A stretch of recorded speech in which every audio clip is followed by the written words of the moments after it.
Olá, olá pessoal, tudo bom com vocês? Sejam bem-vindos aí a mais um vídeo aqui do canal Filosofia Contrária. Pelos que vocês podem perceber, os que acompanham aí desde o início, me afastei de novo, mais uma vez.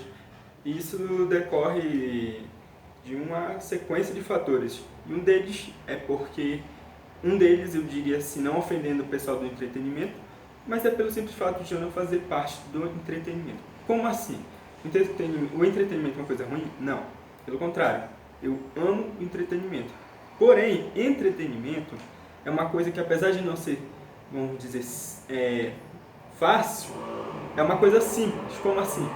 Não é fácil porque depende de uma alta criatividade, depende de alta qualidade de desenvolvimento, né, criativo, qualidade de vídeo, então depende sim, de muita coisa. Então, não é fácil por conta disso.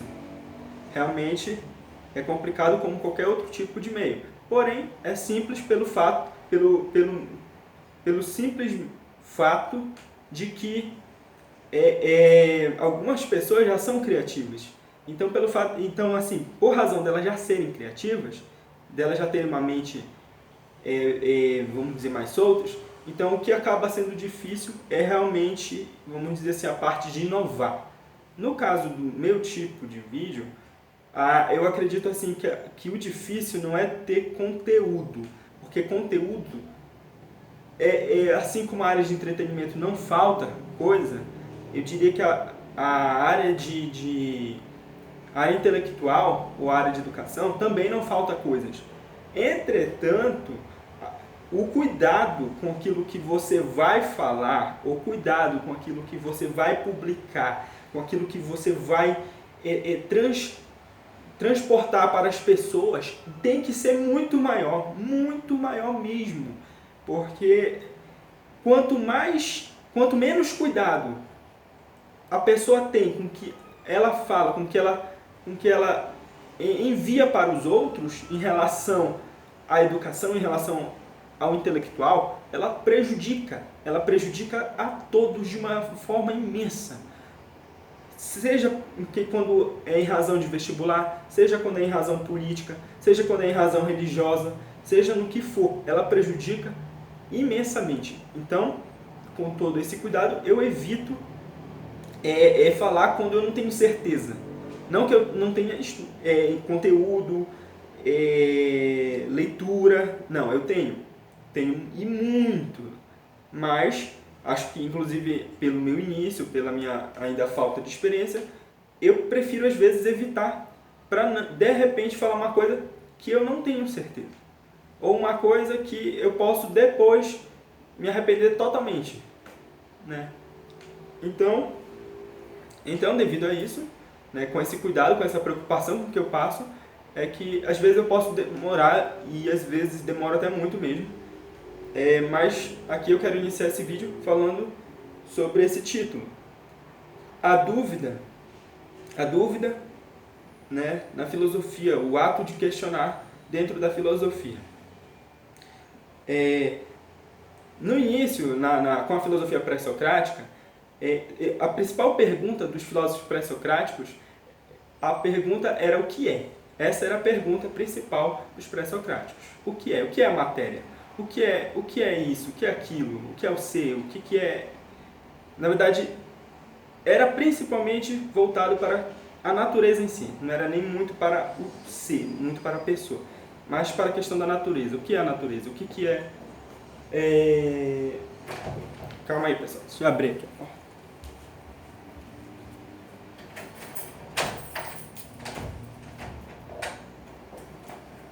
Oi. Tô gravando isso, né? Tá. Deixa eu mudar o quarto. Então, o que é a natureza? O que é a matéria? E com tudo isso, partiu para a segunda pergunta, porque quanto mais problemas, mais a filosofia quer avançar. Então, partiu para o período socrático, o período pós-socrático, o período de Sócrates, Platão e Aristóteles. Esse período, a função da filosofia ela começa a passar para o ser em si, para o homem em si. E então, a pergunta o que é, ela começa a ser cada vez mais não necessária. E com isso, a pergunta mais necessária, o método de pergunta mais necessário para aquele período em si, aquele período pós-socrático, é a pergunta por quê. E essa pergunta, ela vai demandar principalmente em relação às questões do ser. Não vai excluir a questão da natureza, não vai excluir nada. A única coisa é que vai agregar mais valor a uma causa, a uma questão específica, a um tema específico, a um problema específico. E isso é o problema, a incógnita, os questionamentos sobre o próprio ser. E aí, com base nisso, né, após Sócrates, Platão, Aristóteles, né, após os pré-socráticos, Sócrates e depois Sócrates, Platão e Aristóteles, vai surgir uma grande demanda, uma grande demanda criativa e intelectual de filósofos, de filosofia. E, com isso, uma própria necessidade pela razão, uma necessidade cada vez maior. E isso vai dar uma espécie de avanço para a filosofia tão imenso que a gente pode dizer que a própria filosofia ela é a mãe da ciência. Porque sem esse avanço, sem essa continuidade, esse percurso, sem toda essa demanda, esse esforço mesmo de intelectuais, não existiria a ciência como a conhecemos. Poderia sim existir ainda ciência, mas não de uma forma tão inteligente, não de uma forma tão abrangente. E, por meio de tudo isso, que existe a filosofia da ciência, ou seja, não é porque iniciou a filosofia, ou não é porque iniciou a ciência que a ciência é separada da filosofia que vamos não questionar a ciência. Pelo contrário, existe a própria filosofia da ciência para continuar questionando tudo, questionando até mesmo a razão, a verdade, a experiência, o fato e assim por diante. O que podemos ver diante dessa questão histórica? Podemos ver que sim, e não há mais dúvidas, que filosofia é um ato de questionar, é um ato de indagar, é um ato de sempre procurar a verdade. E a gente pode dizer também que é uma forma de questionar até mesmo a própria verdade. E então, eu quero apresentar para vocês o seguinte, teve a pergunta o que é, repetindo, né? Teve a pergunta o que é, teve a pergunta, ou seja, em relação à natureza, teve a pergunta o porquê em relação ao ser, e aí veio o questionamento do como, né? Como isso é feito, como aquilo é feito, né? Como isso se transforma nisso. A pergunta como, ela é sim uma questão padrão estudada na filosofia, mas ela não é uma questão da filosofia, ela é uma questão da ciência. Ela é estudada pela filosofia da ciência. Mesmo que pertença somente de forma assim, como eu posso dizer, de forma definida à própria ciência em si. Então, essa pergunta como, ela também faz parte de uma evolução intelectual que não existiria sem a participação da filosofia. Com isso, o que a gente pode entender?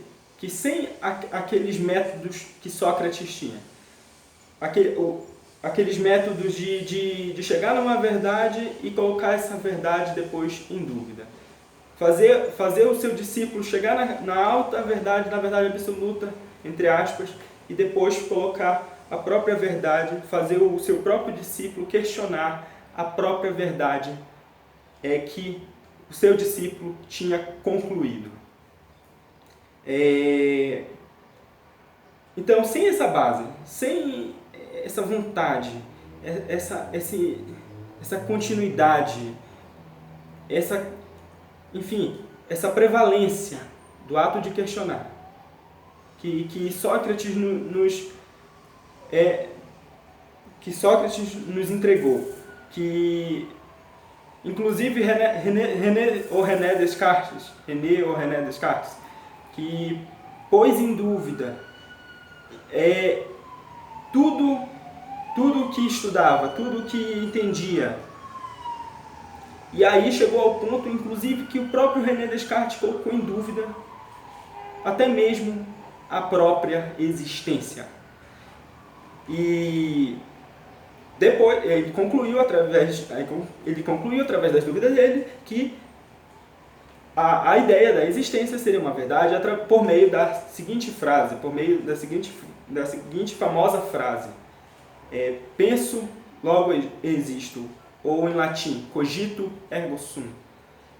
Ou seja, o René Descartes chegou numa verdade.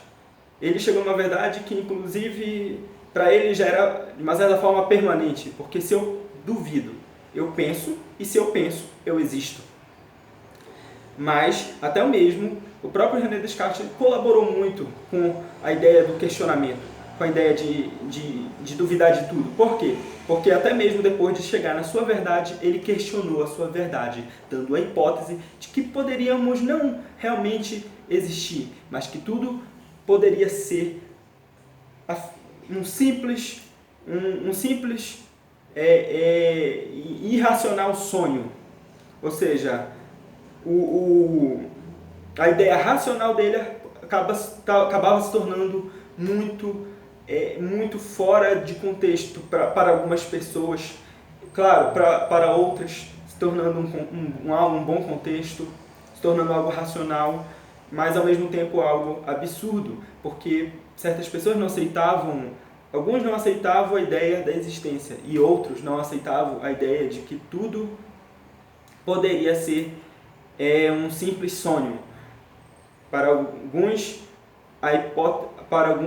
a frase penso, logo existo era a frase que devia ser, a afirmação penso, logo existo seria a afirmação que deveria ser aceita enfim, e ponto.